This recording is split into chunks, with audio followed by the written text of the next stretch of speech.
હું શ્રી હનુમાનજી મહારાજના જીવનના આધારે કેટલીક વાતો તમારી પાસે આજે મૂકવાનો છું, કારણ કે આપણને હનુમાનજી મહારાજ પ્રત્યે બહુ પ્રેમ છે, બહુ આદર છે.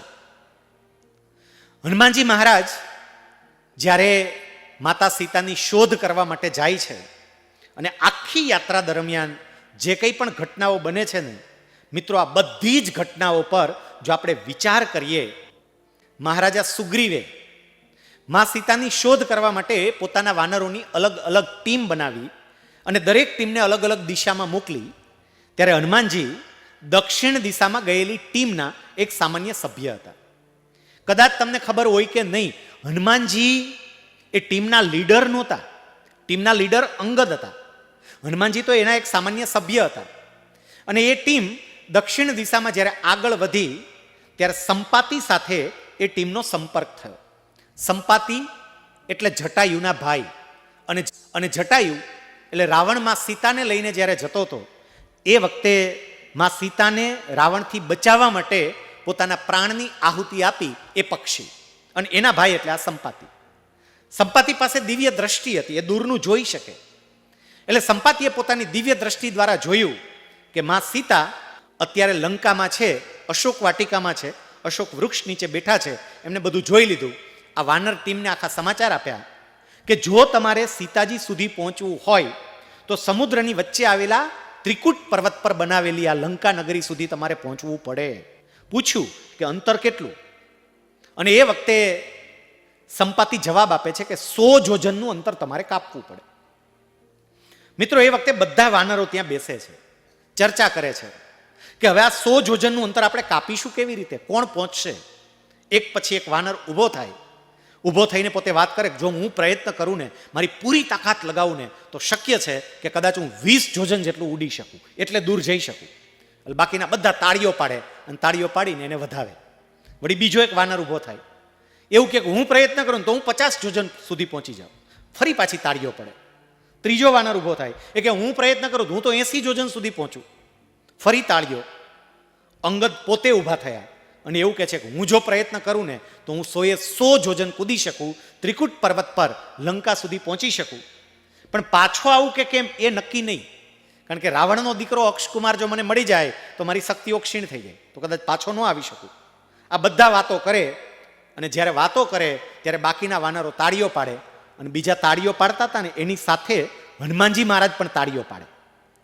જામવંતજી દૂર ઊભા ઊભા જોવે. એટલે જામવંતજી હળવેકથી હનુમાનજીની પાસે ગયા અને હનુમાનજીને એવું કહે છે કે તમે તાળીઓ કેમ પાડો છો? હનુમાનજી કે તાળીઓ ના પાડો તો શું કરું? આ બધા લોકો કેવી સરસ વાતો કરે છે, પોતાની ક્ષમતાની વાતો કરે છે. જામવંતજી હનુમાનજીને એવું કહે છે, તો તમે તાળીઓ પાડો છો, તમે કંઈક એવું બોલો ને બાકીના તમારા માટે તાળીઓ પાડે. હનુમાનજી કે પણ હું શું બોલું? હું ક્યાં કૂદી શકું? હું ક્યાં આગળ જઈ શકું? મારી શું ક્ષમતા? મિત્રો, એ વખતે જામવંતજી હનુમાનજીને એની ભૂલાયેલી ક્ષમતાઓ યાદ કરાવે છે અને કહે છે, યાદ છે તમે એ જ હનુમાન છો જ્યારે નાના હતા ત્યારે દૂર રહેલા સૂર્યને એક સામાન્ય ફળ સમજીને એને પકડવા માટે સૂર્ય સુધી છલાંગ લગાવી હતી. બાળપણમાં સૂર્ય સુધી પહોંચનારા તમે તમારી યુવા અવસ્થામાં આ ખાલી 100 યોજનનો સમુદ્ર નહીં કૂદી શકો. અને હનુમાનજીને પોતાની આંતરશક્તિનું જ્ઞાન થયું, એની ભૂલાયેલી ક્ષમતા એમને યાદ આવી અને હનુમાનજીએ સંકલ્પ કર્યો કે હું આ કરીશ. Yes, I will do. હું આ કરીશ. મિત્રો, હનુમાનજી મહારાજના જીવનની આ પહેલી ઘટના આપણને બધાને એવું કહે છે કે આપણે બધા હનુમાનજી જેવા શક્તિશાળી અને ક્ષમતાવાન જ છીએ.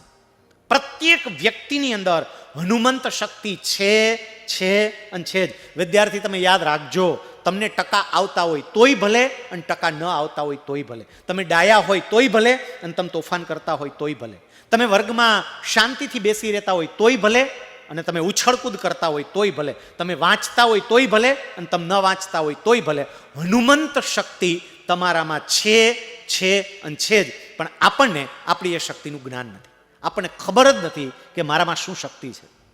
સાહેબ, શ્રીમદ ભગવદ્ ગીતા 15મો અધ્યાય અને 7મો શ્લોક, ભગવાન આપણને બધાને આપણી સાચી શક્તિનો પરિચય કરાવતા એવું કહે છે, મમૈવાંશો જીવલોકે જીવભૂતો સનાતન. એનો અર્થ થાય આ જગતની અંદર રહેલો પ્રત્યેક જીવ મારો અંશ છે. આ ભગવાનની વાણી છે અને ભગવાન એવું કહે છે કે આ જગતની અંદર રહેલો પ્રત્યેક જીવ મારો અંશ છે. એનો સ્પષ્ટ મતલબ એ થયો કે તમે કે હું આપણે કોઈ સામાન્ય નથી, આપણે પરમ તત્વનો અંશ છીએ, આપણે પરમાત્માનો અંશ છીએ. અને એટલે પરમાત્મા જે કંઈ પણ કરી શકે ને, આપણો પુરુષાર્થ અને પરમાત્માની કૃપા એ બંને ભેગી થાય ને એટલે આપણે પણ બધું જ કરી શકીએ જે પરમાત્મા કરી શકે. બધું થાય આપણાથી. તમે ભલે આ ધાંગધ્રા જેવા નાના સેન્ટરની અંદર હોય, પણ એક વખત તમારી અંદર રહેલી એ હનુમંત શક્તિ જાગે ને તો સાહેબ બધું જ શક્ય છે. હું તમને એક ઉદાહરણ આપું કે વ્યક્તિની હનુમંત શક્તિ જાગે, વ્યક્તિને પોતાની જાત પર વિશ્વાસ આવે, પછી વ્યક્તિ શું કરી શકે. રાજકોટની અંદર એક સરકારી શાળા, ચૌધરી હાઈસ્કૂલ એનું નામ, એમાં ભણતો એક વિદ્યાર્થી 10મા ધોરણની બોર્ડની પરીક્ષા આપી, પરિણામ આવ્યું અને એ દીકરાને ગણિત, વિજ્ઞાન અને અંગ્રેજીમાં 35 માર્ક, 37 માર્ક અને 36 માર્ક આવ્યા. એવરેજ 36%. 36. તમે વિચાર કરો આવો છોકરો શું કરી શકે જેને ખાલી 36% માર્ક્સ આવ્યા. સાયન્સની કોઈ સ્કૂલ એડમિશન ના આપે, કોમર્સ પણ એમને નહોતું કરવું. એ દીકરાએ આર્ટ્સ કર્યું, 11 અને 12 આર્ટ્સ એનું પૂરું થયું અને પછી આ છોકરાએ કોલેજમાં BA વિથ ઇંગ્લિશ સાથે એને BA કરવું હતું. કોલેજના પહેલા વર્ષમાં એડમિશન લીધું પણ એનું ઇંગ્લિશ બહુ કાચું અને એ છોકરાએ એક કોચિંગ ક્લાસની અંદર એડમિશન લીધું ઇંગ્લિશ શીખવા માટે. સમજો આ ઘટનાને. એડમિશન ફોર્મ ભર્યું. એડમિશન ફોર્મ પેલા સંચાલક જોતા હશે, એનું ધ્યાન ગયું. આ છોકરાએ ઇંગ્લિશમાં એના નામનો સ્પેલિંગ જ ખોટો લખેલો. નામનો સ્પેલિંગ જ ખોટો, બાકી બધું ઠીક છે. એટલે એમને દીકરાને બોલાવ્યું. પછી બોલાવીને એવું કીધું, ભલા માણસ, તું 19 વર્ષનો છો, કોલેજના પહેલા વર્ષમાં આવી ગયો છો અને હજુ તને તારા નામનો સ્પેલિંગ લખતા નથી આવડતો. ઓલા છોકરાએ જોયું, એનું નામ હતું છોકરાનું તુષાર, એટલે એને સ્પેલિંગ લખ્યો હતો TUSHAR. એ કે બરોબર જ છે સ્પેલિંગ, સાચો જ લખ્યો છે. અને એ વખતે પેલા સાહેબ એવું કહે છે, સાચો લખ્યો છે એવું બેટા તું બોલસ, આ જરા સ્પેલિંગનો છેલ્લો અક્ષર તો જો. આ છોકરાએ જે સ્પેલિંગ લખ્યો હતો ને એમાં બાકીના બધા જ જે અક્ષર હતા એ એમણે સ્મોલ કરેલા, પણ છેલ્લો લેટર જે હતો એ કેપિટલ કરેલો. તુષારમાં R કેપિટલ, બાકીના બધા સ્મોલ. એટલે પેલા ટીચરે કહ્યું કે અંગ્રેજીમાં નામનો પહેલો અક્ષર કેપિટલ હોય. એ કે લે સાહેબ એવું હોય? કોલેજના પહેલા વર્ષમાં તો ખબર નહોતી કે અંગ્રેજીમાં નામનો પહેલો અક્ષર કેપિટલ હોય. આવો છોકરો જીવનમાં શું કરે? અને એ વખતે સાહેબ પેલા ટીચર આ દીકરાને એવું કહે છે કે બેટા 19 વર્ષનો થઈ ગયો, હજી નહીં જાય તો તું શું કરીશ બેટા? તને તારી કારકિર્દીની કંઈ ચિંતા થાય છે? બેટા મહેનત કર તો બધું શક્ય છે. અને સાહેબ એ વખતે જેવી રીતે જામવને હનુમાનજીની ક્ષમતાઓ યાદ કરાવી, આ ટીચરે આ વિદ્યાર્થીને બધી વાત કરીને પેલો વિદ્યાર્થી એની આંતરશક્તિ જાગૃત થઈ અને એ વખતે છોકરો સંકલ્પ કરે છે કે સાહેબ હવે તમને મારા ઉપર ગૌરવ થાય ને એવું કરીને બતાવીશ. સાહેબ ભલે મારા નામનો અક્ષર અત્યારે ખોટો રહ્યો પણ હું ઇંગ્લિશમાં લખીશ, ઇંગ્લિશમાં બોલીશ, ઇંગ્લિશમાં વાંચીશ, આવું કરીશ.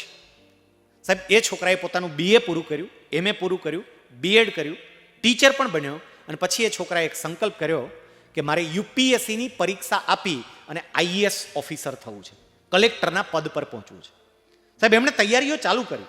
હું સ્પીપામાં જોઈન્ટ ડાયરેક્ટર હતો અને તમારામાંથી કદાચ કોઈ વિદ્યાર્થીઓ, શિક્ષકો, કોઈ મિત્રોને ખબર હોય તો આ સ્પીપા અધિકારીઓને તાલીમ આપવાનું તો કામ કરે જ છે, પણ એની સાથે સાથે ગુજરાતના દીકરા અને દીકરીઓને UPSCની પરીક્ષાની તૈયારીઓ પણ કરાવે છે.